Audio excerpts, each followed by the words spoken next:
여러분이 자주 드시던 음식에서 기생충이 있다면 믿으시겠습니까? 물론 이 음식들을 먹는다고 기생충 감염이 되는 것은 아니지만요. 심하면 사지마비에 걸리거나 암에 걸릴 수도 있습니다. 혹시 모르고 계셨다면 이 영상을 끝까지 시청해주세요. 기생충 감염에 주의해야 할 음식 4가지를 알려드릴게요. 그 전에 건강짝꿍 김선생 채널 구독, 좋아요 부탁드립니다. 그리고 영상이 도움이 되셨다면 주변 지인과 가족들에게도 영상을 공유해주세요. 첫 번째는 중국산 김치입니다. 깜짝 놀라셨나요? 식당에 가서 김치 원산지를 살펴보면 중국산 김치라고 나와 있잖아요. 중국산 김치를 드실 때 주의하셔야 합니다. 현재 우리나라에서는 분뇨 사용을 금지하고 화학비료를 사용하고 있습니다. 하지만 중국에서는 아직 분뇨를 써서 배추를 기르는 곳이 적지 않아 기생충 위험이 높을 수밖에 없습니다. 실제로 예전에 식약처에서 수입김치 긴급 수거 검사를 실시했고 중국산 김치 16개 중 9개 제품에서 기생충알이 검출되면서 논란이 있었습니다. 다행히도 기생충알은 우리 몸에 크게 위험하지는 않습니다. 물론 많이 먹는다면 몸에서 성충으로 부화해 영양 흡수를 방해하고 구토나 복통을 일으킬 수 있는데요. 하지만 김치는 발효식품이기 때문에 산도가 높아 기생충알이 실제 인체에 미칠 영향은 미비할 것으로 예측되었습니다. 하지만 주의는 꼭 필요하겠죠? 두 번째는 소의 생간입니다. 소의 간에는 비타민 및 미네랄이 풍부하기 때문에 피부 건강과 노화 방지에 좋고 뼈와 치아 건강에도 좋은 음식이지만요. 하지만 기생충에 감염된 소의 생간을 먹을 때 심하면 백내장, 척수염, 뇌막염 혹은 사지마비에 걸릴 수도 있어요. 이런 사실을 몰랐을 때 저는 소의 생간을 굉장히 즐겨 먹었는데요. 어느 날 친구와 곱창집에서 준 소의 생간을 먹고 다음날 배가 너무 아파 병원을 가니 장염이라고 하더라고요. 3일 동안 굉장히 고생했었습니다. 보통 생간을 먹은 뒤에 발생하는 기생충 감염은 개회충에 의한 감염인데요. 우리 몸에 들어오면 폐나 간에 기생합니다. 기생충에 감염된 생간을 먹게 되면 열이 나면서 몸살 증상이 생기고요. 개회충이 혈액을 통해 눈 또는 뇌로 이동하면 눈이 침침해지거나 눈에 부유물이 생기고 장과 간에 염증이 생길 수도 있습니다. 이게 심해지면 백내장, 척수염, 뇌막염 혹은 사지마비에 걸릴 수도 있어요. 정말 무시무시하지 않나요? 세 번째는 방어입니다. 방어는 추워질수록 맛있는 생선으로 알려져 있죠. 겨울철에 차가워진 바다를 이겨내기 위해 몸에 지방질을 축적하기 때문인데요. 그래서 겨울철만 되면 방어를 찾는 사람들이 많이 있죠. 하지만 방어를 먹다가 기생충을 발견했다는 사람들이 많고 그게 고래회충이라고 얘기하시는 분들이 많이 계신데요.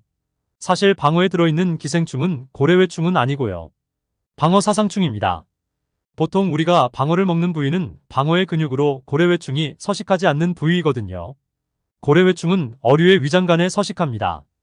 고래회충은 위장벽을 파고 들어가기에 복통을 유발할 수 있지만요.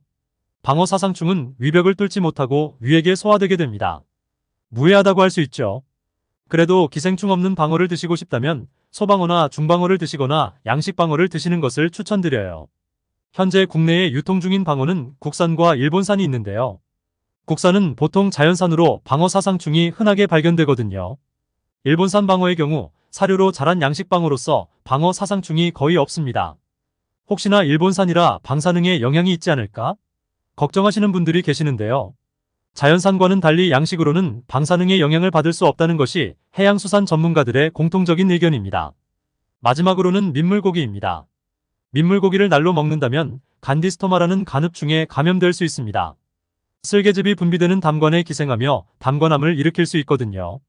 혹시 나는 민물고기를 회로 먹었는데 괜찮았어 라고 말씀하시는 분들 계시죠? 그렇게 말씀하시는 이유는 아마도 이럴 거예요. 감염 후 3에서 4주 정도 잠복기를 거쳐 담관염이 발생하고 발열과 복통이 생기거든요. 이외에 큰 증상이 보이지 않다 보니 감염 사실을 잘 알지 못하는 경우도 있고요.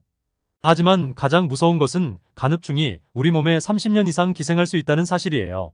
실제 세계보건기구 WHO에 따르면 간흡충을 담도암의 주요 원인으로 보고 있어요. 담도암은 5년 생존율이 30% 미만인 암으로 조기 발견이 어렵기에 생존율이 낮은 암에 속해요. 그래서 민물고기를 회로 드시면 안 되겠죠? 조리 과정에서 도마 및 칼을 통해 민물고기를 손질할 때에도 오염이 될 수 있어요. 그래서 요리할 때 사용한 칼이나 도마는 끓는 물에 10초 이상 담그고 사용해야 해요. 만약 간흡충이 감염되었다는 사실을 알게 되면 약으로 치료가 가능합니다. 민물고기를 드셨던 분은 병원 가서 간흡충 검사를 받아보시면 어떨까요? 추가로 국립수산과학원에 따르면 모든 민물고기가 간흡충에 감염된다고는 밝히지 않았어요. 향어 및 무지개송어 등 양식산 민물고기는 간흡충에 감염되지 않는다고 합니다. 전국 향어 및 무지개송어 양식장에서 간흡충 감염 조사를 했는데 나오지 않았다고 합니다. 민물고기 양식장에서는 검증된 사료를 먹이로 공급하고 소독 및 방역을 철저히 하기 때문에 간흡충을 옮기는 중간숙주, 쇠우렁이가 살 수 없기 때문이라고 해요. 4가지 음식을 보고 구충제가 드시고 싶으신가요? 안 먹는 것보다는 낫지만요. 일반 약국에서 구입한 일반 의약품의 구충제 성분은 요충, 회충 등에 감염됐을 때 효과가 있습니다. 일반적으로 기생충에 감염되었다면 병원에서 검사를 받은 후에 의료진이 처방해준 약으로만 치료가 가능하거든요. 기생충 감염이 의심된다면 병원에 바로 방문하세요. 오늘 내용 어떠셨나요? 오늘 영상에서는 기생충에 감염되기 쉬운 음식 4가지에 대해 알아봤습니다. 영상 정리하겠습니다. 중국산 김치를 먹을 때는 주의하셔야 하고요. 소의 생간은 웬만하면 드시지 마세요. 방어를 먹어도 기생충 감염이 극히 드뭅니다만 걱정되신다면 양식방어를 드시거나 소방어, 중방어를 드세요. 마지막으로 민물고기는 꼭 익혀서 드시고요. 기생충 의심이 든다면 곧바로 병원 가시기를 추천드려요. 오늘 영상이 도움이 되셨다면 구독과 좋아요, 그리고 공유 부탁드립니다. 다음에도 더욱 좋은 영상으로 찾아뵙겠습니다. 감사합니다.